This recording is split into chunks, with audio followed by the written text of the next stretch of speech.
Today, we're digging into the surprising connection between two absolute giants of American art. On one side, you've got a celebrated poet of quiet, snowy New England woods.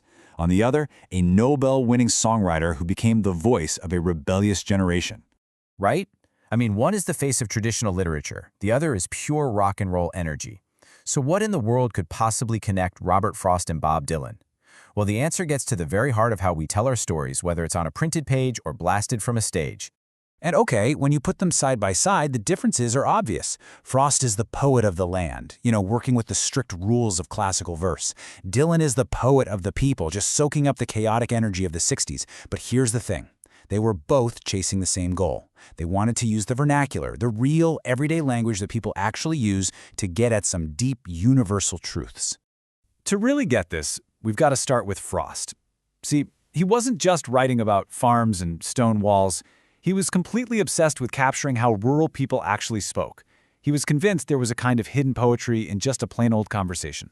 He even had a name for it, the sound of sense. And his favorite way to explain it was this. Imagine you're listening to people arguing behind a closed door. You can't make out the actual words, right? But you know exactly what's going on, just from the rhythm, the emotion, the cadence of their voices. That, Frost said, is the music of language.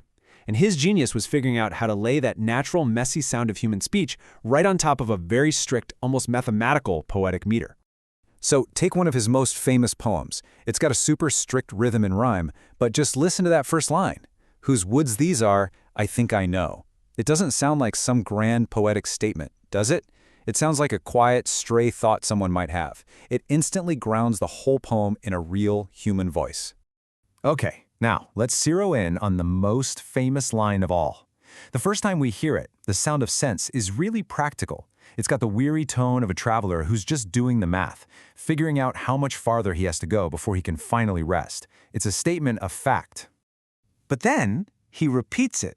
The words are identical, the meter is identical, but the feeling, it changes completely. The tone gets heavier, slower. It's almost a sigh. And miles to go before I sleep. Suddenly, this is not about a physical journey anymore. This is about the crushing weight of all of life's obligations. That tiny shift in emotional tone, that's the sound of sense. So how does an idea like that evolve? Let's fast forward about 40 years. Another artist comes along and takes this whole concept of using a real voice, the vernacular, and puts it on the biggest stage imaginable. Of course, the America that Bob Dylan emerged in was anything but quiet and snowy.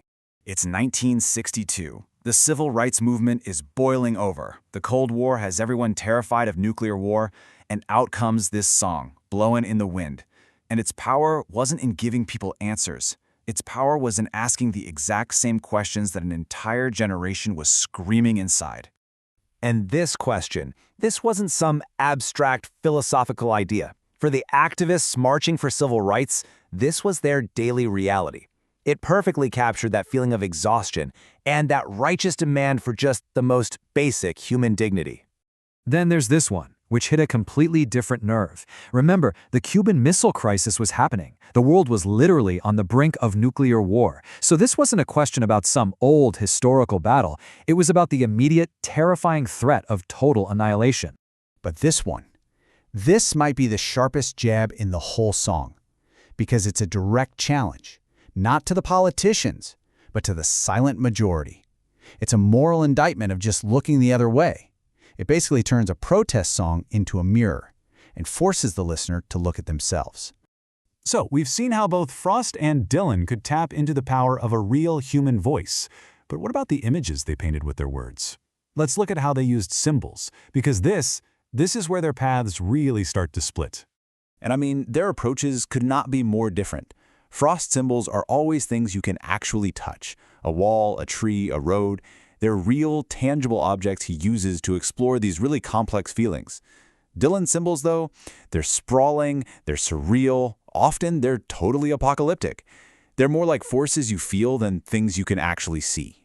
Let's start with Frost, and you can't get more classic Frost than this. A fork in a path, it's so simple, so grounded. We've all been there, literally and figuratively. And he uses this physical image to talk about the huge, universal experience of making choices, and then the stories we tell ourselves about those choices later on. Now put that right up against Dylan's Hard Rain. What even is a hard rain? Well, it's not just weather, that's for sure. It's this massive, all-encompassing symbol for everything.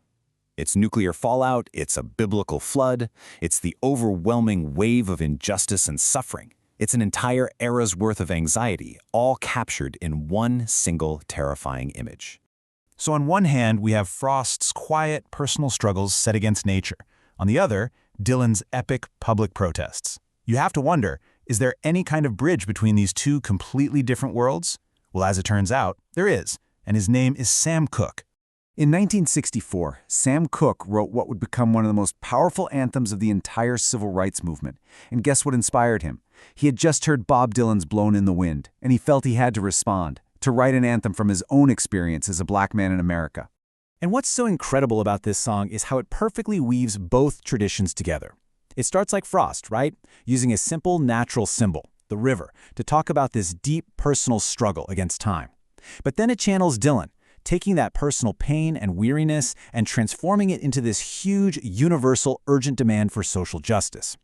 He literally blends Frost's quiet melancholy with Dylan's righteous fire. And that really brings us full circle. Frost reminds us about those dark woods, those quiet personal journeys, and the promises we have to keep. Dylan yells that the answers to our biggest problems are right here, blowing in the wind, if we'd only listen. Which leaves us with a pretty big question, doesn't it? In our own time, what are the dark woods we're facing, and what answers are still out there, just waiting for us to hear them?